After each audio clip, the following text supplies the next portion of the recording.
Hi friends, welcome to studies with Joy. आपका स्वागत है हमारे चैनल पे। और आज का हमारा टॉपिक है 9th स्टैंडर्ड का साइंस 1 का chapter number 12 study of sound. ये वीडियो इसका पार्ट 1 है।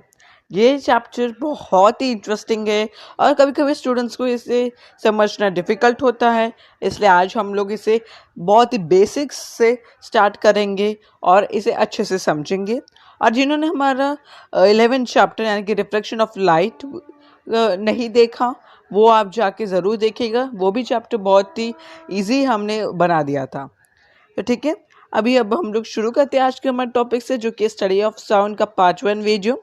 ये चैप्टर थोड़ा सा बड़ा है, इसलिए मैंने इसे पार्ट्स में डिवाइड किया है। आपको इस चैप्टर के नोट्स हमारे इसके लास्ट पार्ट में मिल जाएंगे, तो हमारे चैनल को सब्सक्राइब करना मत भूलेगा और हमारे इस वीडियो को भी लाइक कर दीजिए। चलिए शुरू करते हैं।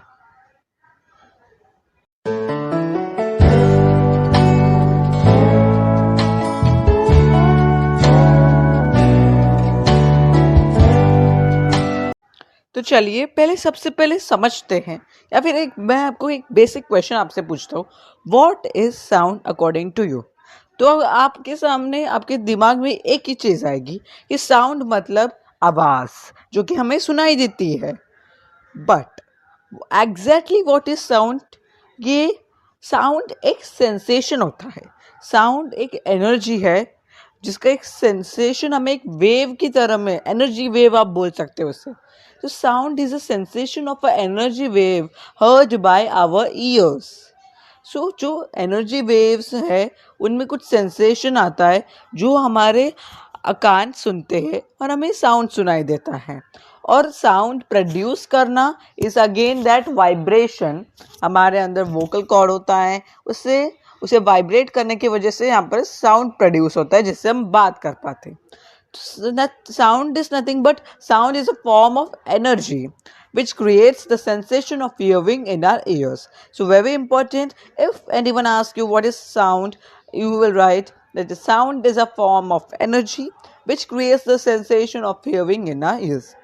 This energy is in form of waves. So sound energy is always in form of waves. Energy waves, अब ये वेव्स मतलब ये मत समझना लहर, समुंदर की लहर है। That are waves but this are energy waves which we can not see, but they travel through a medium. A medium is necessary for the propagation of sound waves. एक मीडियम ज़रूरी होता है। अब ये मीडियम में क्या बोल रहा हूँ?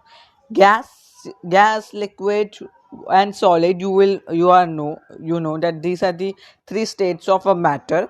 सो ये तीनों ही मीडियम से साउंड के लिए जो जिसके मदद से वो प्रोपगेट कर सकता है. What I mean by propagate? Propagate means travelling from one place to another या coming from one place to another. मतलब वो बोल रहा है कुछ, आपका फ्रेंड आपके सामने कुछ बोल रहा है, तो वो आपको सुनाई देना, मतलब वो साउंड वहाँ से प्रोपगेट करके आई है. And sound propagates through a medium which can be air. अब एयर, अब मोस्टली एयर से होता है. आपका फ्रेंड आपको बोल रहा है कुछ, हेलो हेलो, तो ये आपको एयर की वजह से प्रोपगेट करके आता है. अब अगर आपको फ़ोन पे बात कर रहे हो, तो फ़ोन पे अगर वो बोलता है, तो that is a new technology. तो वो प्रोपोगेशन डिफरेंट आ जाता है. फिर सॉलिड से प्रोपोगेट करता है, और actually sound is propagate most highly from a solid. Gas से सबसे ज़्यादा कम होता है. And sound waves give rise to a chain of compression, place of higher density, and rarefaction, place of lower density in the medium. So sound waves compression और rarefaction की एक sequence को बनाते हैं. जैसे कि कंप्रेशन, rarefaction, फिर compression, फिर rarefaction, ये एक सीक्वेंस बनाती है जो साउंड वेव्स में होती है. अभी कंप्रेशन क्या है, rarefaction क्या है? Compression is a place of higher density in sounds and rarefaction is a place of lower density in sounds. अब जहाँ साउंड वेव्स में rarefaction होगा वहाँ पर थोड़ी लोअर डेंसिटी होगी, और जहाँ कंप्रेशन होगा वहाँ पर हायर डेंसिटी होगी. आगे एक डिटेल में मैं डायग्राम भी आपको दिखाऊंगा कंप्रेशन और rarefaction का. पहले अभी हम लोग देखेंगे longitudinal and transverse waves. The particles of the medium oscillate about their central or mean positions in a direction parallel to the propagation of the wave. Such waves are called longitudinal waves. Oxalate meaning oxalate करना यानी कि oscillation, यानी कि आप देख सकते हो, आप स्विंग आपने देखा होगा, यानी कि झूला झूला ऐसे आगे आता है फिर पीछे जाता है, आगे आता है फिर पीछे जाता है. Pendulum also you can say आगे पीछे ऐसे ऐसे.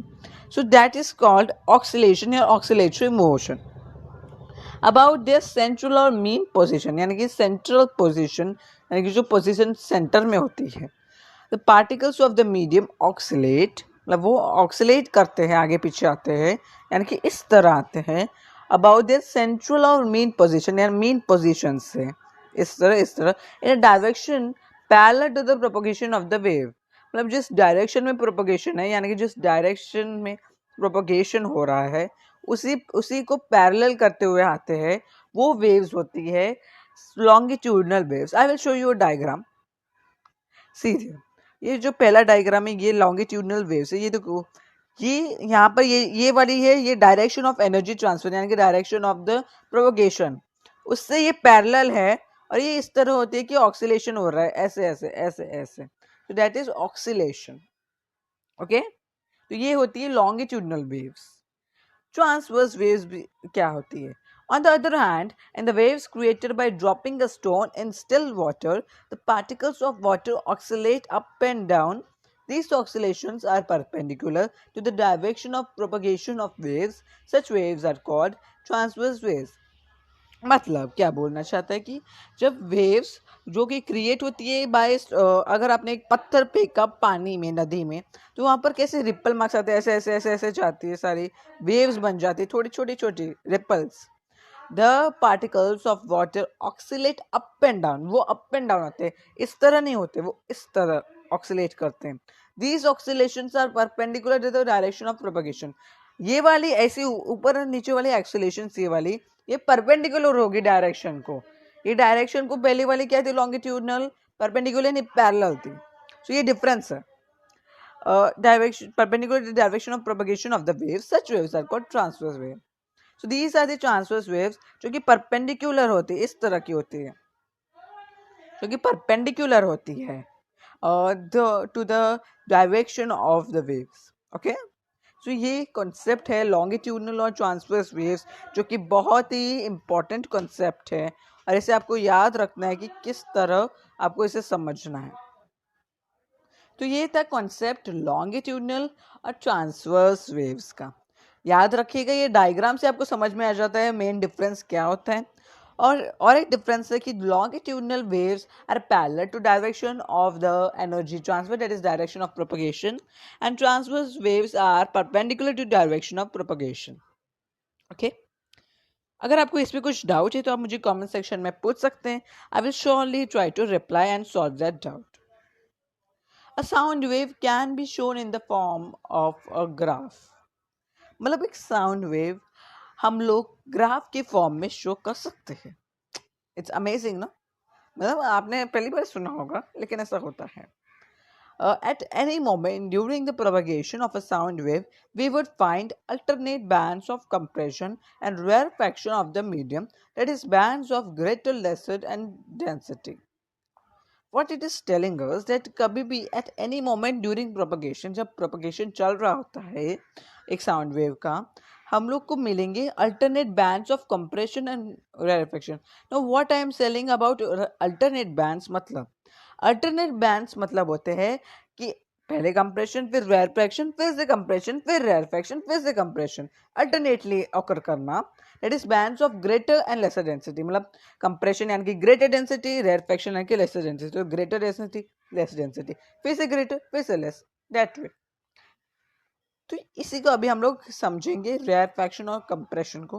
प्लीज ध्यान से देखिएगा.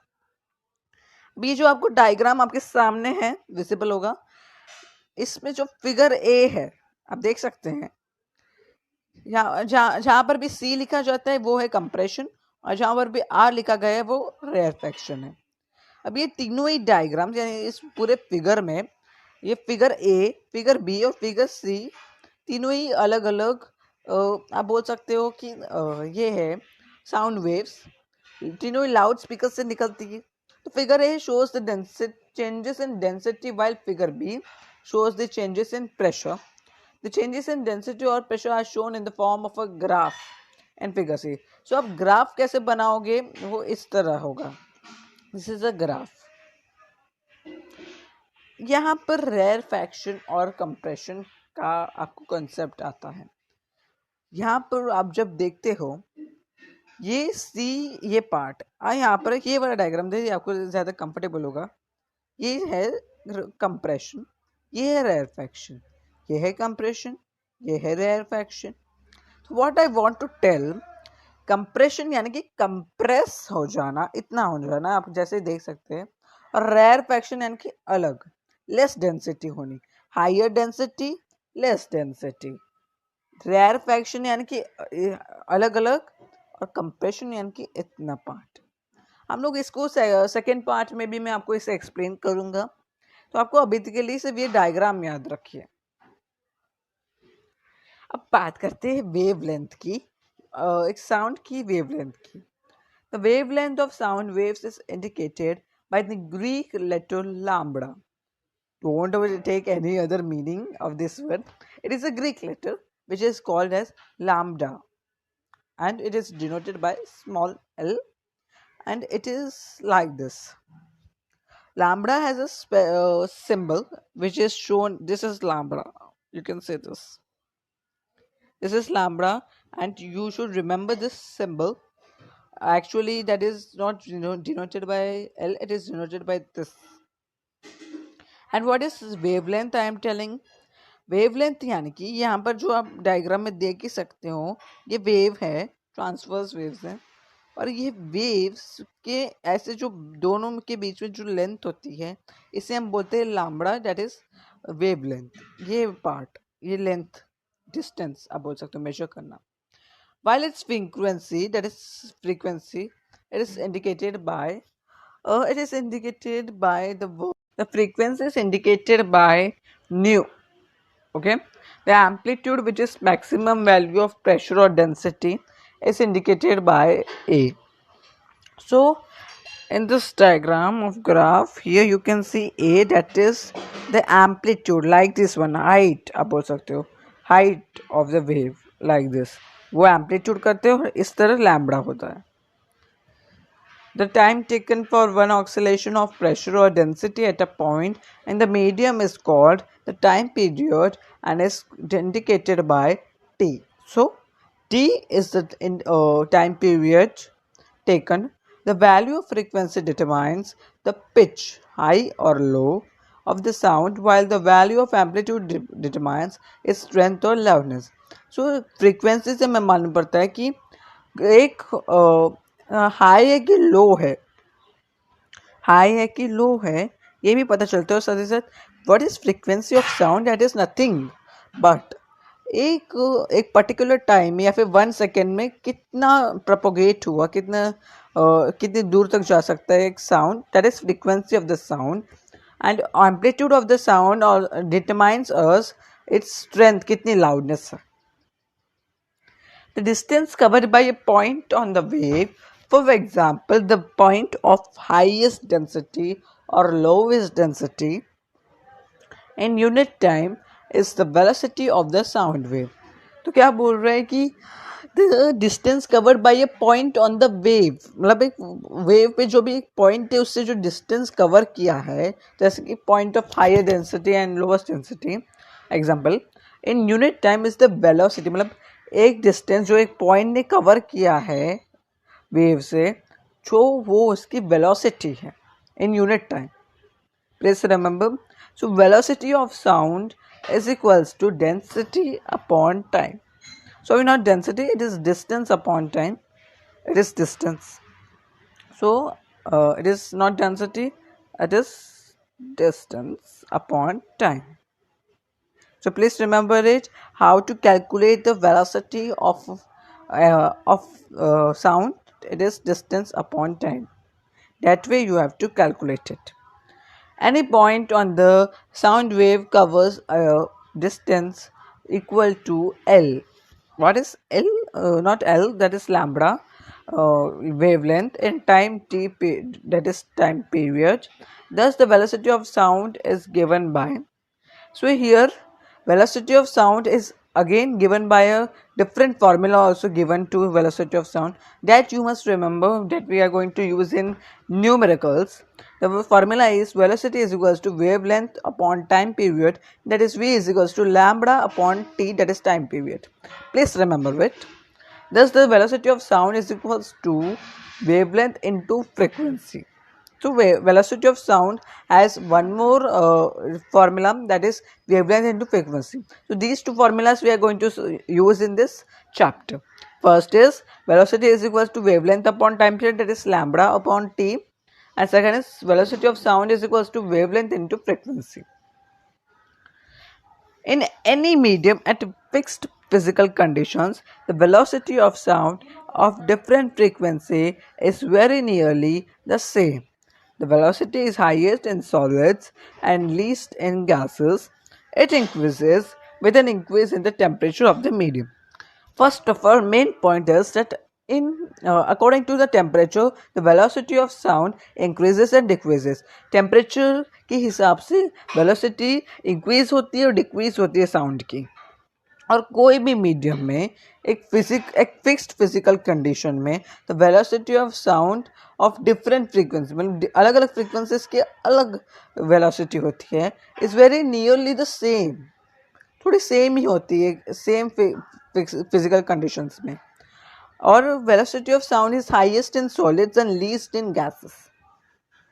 Here is a table of velocity of sound in various mediums at 25 degrees Celsius. So this is in 25 degrees Celsius. So आप देख सकते हो गैस की सबसे कम होती है velocity of sound in various mediums, and liquid has little more than gas, and solid most, aluminium, nickel, steel, iron. So आपको एक एग्जांपल देता हूँ. आप भी अपने स्कूल में आप अगर ऐसे कान बेंच पे रख के और कोई दूसरा बेंच पे ऐसे बजा रहा है और बेंच को ऐसे खटखट रहा है, तो आपको ज़्यादा जल्दी वो साउंड सुनाई देगा कि कोई बोलने से पहले भी ज़्यादा जल्दी और ज़्यादा क्लियर, क्योंकि सॉलिड से वो प्रोपोगेट होता है, तो वो बहुत क्लियर और बहुत जल्दी होता है. Velocity of sound in a gaseous medium. अब हम लोग गैसियस मीडियम वाले की बात कर रहे हैं. The velocity of sound in a gaseous medium depends on the physical conditions, that is, the temperature, density of the gas and its molecular weight. So एक velocity मतलब gas की sorry not gas, I'm telling about the velocity of sound in gaseous medium, जहाँ पर उसकी physical conditions यानी कि temperature, density और molecular weight को कंसीडर किया जाता है और उसी पे डिपेंड करती है velocity of sound in gaseous medium. तो हम तीनों को ही पढ़ेंगे. पहला हम लोग देखेंगे temperature.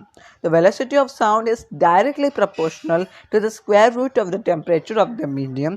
This means that increasing the temperature 4 times doubles the velocity.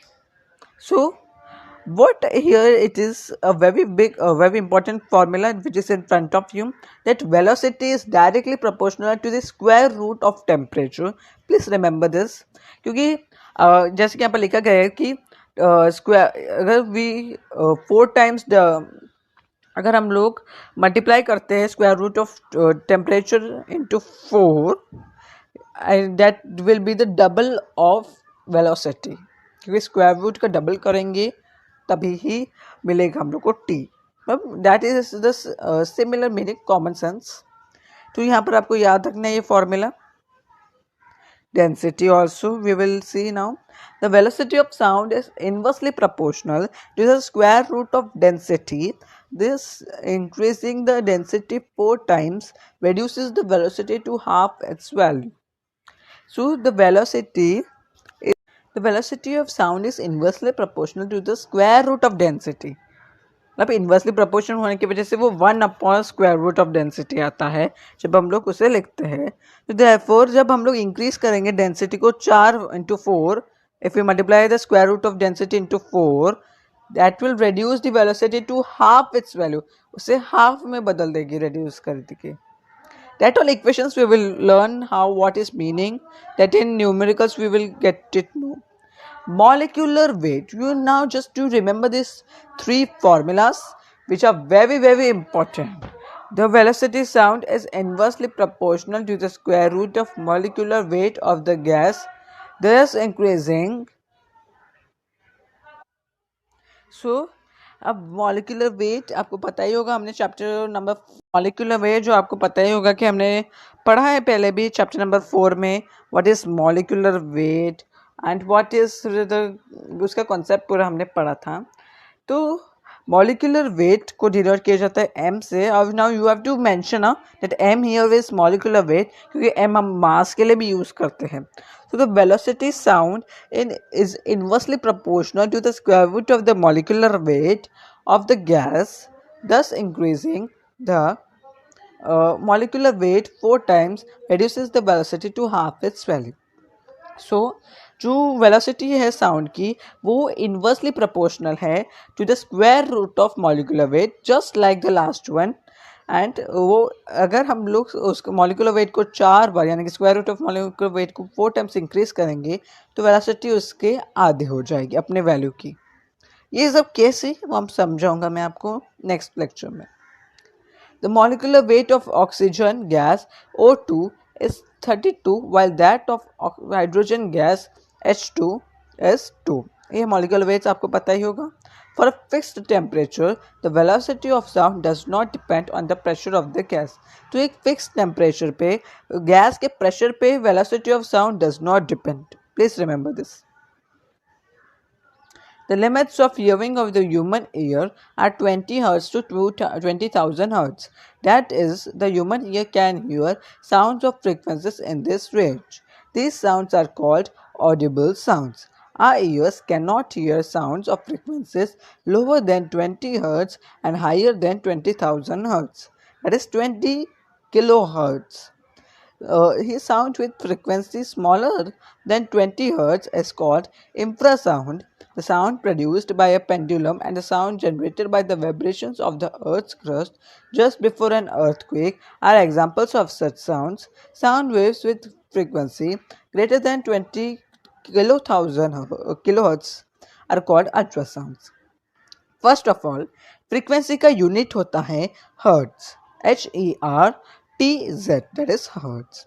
अब हमारे जो ह्यूमन ईयर होते हैं हमारे कान, उनकी एबिलिटी होती है कि वो 20 हर्ट्ज टू 20,000 हर्ट्ज की फ्रीक्वेंसी वाले साउंड ही सुन सकते हैं.